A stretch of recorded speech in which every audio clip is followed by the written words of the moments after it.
2 दिन बाद होली होनी है और होलाष्टक की वजह से बीजेपी के नए अध्यक्ष का ऐलान अटका हुआ है। होलाष्टक के बाद इस सस्पेंस से पर्दा हट जाएगा, लेकिन तब तक अटकलों का बाजार गर्म है। आज इस रेस में किन नए नामों की एंट्री हुई है और क्यों, अब उसको दिखाते हैं। बीजेपी का कौन हो सकता है छुपा रुस्तम।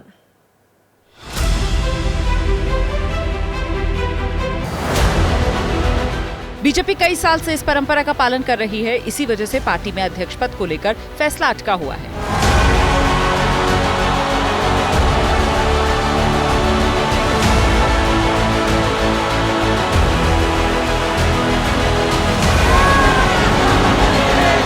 सूत्रों की माने तो बीजेपी और आरएसएस में इस बात की सहमति बन चुकी है कि पार्टी का कैडर ही संगठन के शीर्ष पर बैठेगा। प्रधानमंत्री मोदी के सामने अब तक दर्जनों नामों की लिस्ट पहुंच चुकी है।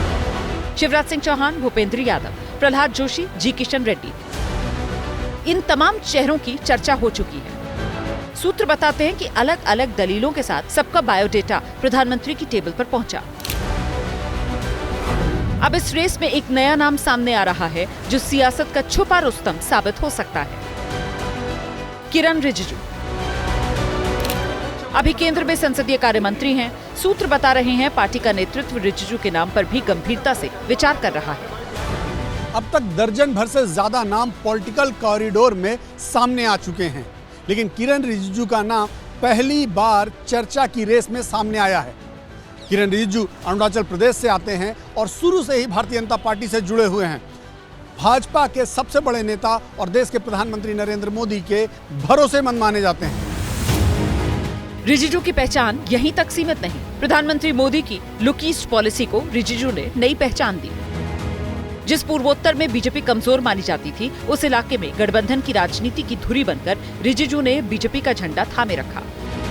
किरण रिजिजू मोदी सरकार में कई मंत्रालय संभाल चुके हैं। बीजेपी संगठन में भी राष्ट्रीय सचिव के पद पर काम कर चुके हैं। मतलब सरकार से लेकर संगठन तक का सियासी अनुभव इनके पास है। दिल्ली विश्वविद्यालय से इन्होंने पढ़ाई की। राहुल गांधी पर कई बार तीखे बयानों से हमला कर चुके हैं। राहुल गांधी का कोई हमारा सोच विचार के मुताबिक कोई लाभ वाला काम कभी करता नहीं है जिंदगी में। मैच्योर नहीं है, अभी बच्चे हैं, वो उम्र हो गया लेकिन सोच बच्चे हैं। सीमा विवाद से लेकर दलितों के मुद्दे पर रिजिजू कांग्रेस के खिलाफ आक्रामक रुख दिखाते रहे। अब आपके मन में सवाल होगा कि किरण रिजिजू को बीजेपी अध्यक्ष बनाती है तो उसमें संदेश कौन सा छिपा होगा।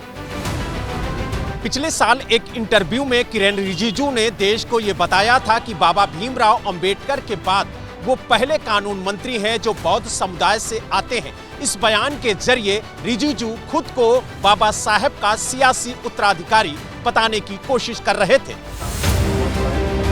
किरण रिजिजू जितने शांत और सौम्य दिखते हैं, वो उतने ही गंभीर और धार्मिक प्रवृत्ति के राजनेता माने जाते हैं। अभी पिछले महीने ही संगम में डुबकी लगाकर इन्होंने बड़ा धार्मिक संदेश दिया। अपने बयानों में रिजिजू साफ कहते हैं, मैं बुद्ध की शरण लेता हूँ, मैं धर्म की शरण लेता हूँ, मैं संघ की शरण लेता हूँ।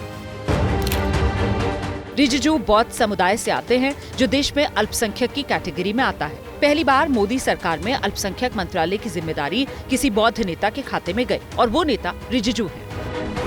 मतलब 53 साल के किरण रिजिजू के नाम की चर्चा यूं ही हवा में नहीं है। अगर अतीत के सियासी पन्नों को पलटेंगे तो पाएंगे कि मोदी सरकार में रिजिजू को बाकायदा नई जिम्मेदारी के लिए ग्रूम किया जा रहा है। वैसे भी अब तक उत्तर, पश्चिम और दक्षिण से बीजेपी अध्यक्ष होते रहे हैं। पूर्वोत्तर से अब तक बीजेपी में कोई अध्यक्ष नहीं बना है। यदि किरण रिजिजू को ये जिम्मेदारी मिलती है तो भाजपा के अंदर अपने आप में ये एक नया प्रयोग होगा और बीजेपी इसे दलित समुदाय के साथ साथ अल्पसंख्यकों के नाम पर भुना सकती है। अब दलित अध्यक्ष का दावा मजबूत क्यों हो सकता है, उसके लिए इन आंकड़ों को गौर से देखिए। देश में दलितों की आबादी करीब 17% है। लोकसभा की 84 सीटें दलितों के लिए आरक्षित हैं। 2014 में बीजेपी को इनमें से 46 सीटें मिली थी। 2019 में आंकड़ा 54 हुआ था, लेकिन 2024 में घटकर 28 रह गया। मतलब ये कि देश में दलितों पर बीजेपी का प्रभाव कम हुआ। दलितों का देश भर में 173 लोकसभा सीटों पर असर माना जाता है। राज्यवार दलितों का प्रभाव देखें तो यूपी और बंगाल टॉप पर हैं। इन दोनों राज्यों में आने वाले समय में चुनाव होने हैं। मुझे कोई दांव चलना हो तो मैं एक महिला, दलित और यूपी का चेहरा चुनना चाहूँगा, क्योंकि सामने 2027 के चुनाव है। पार्टी ने यूपी में बहुत कुछ खोया है, गंवाया है, और महिलाओं पर फोकस है, जाटों पर फोकस है, दलितों पर फोकस है। पार्टी, मुझे लगता है कि दलित पर अपना दांव खेल सकती है।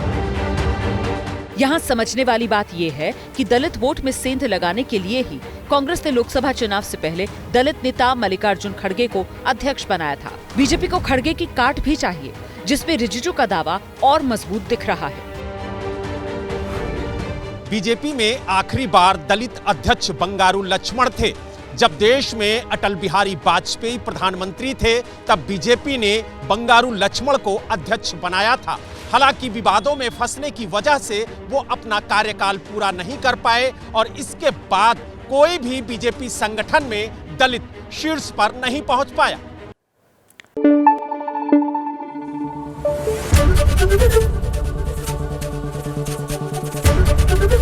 एबीपी न्यूज आपको रखे आगे।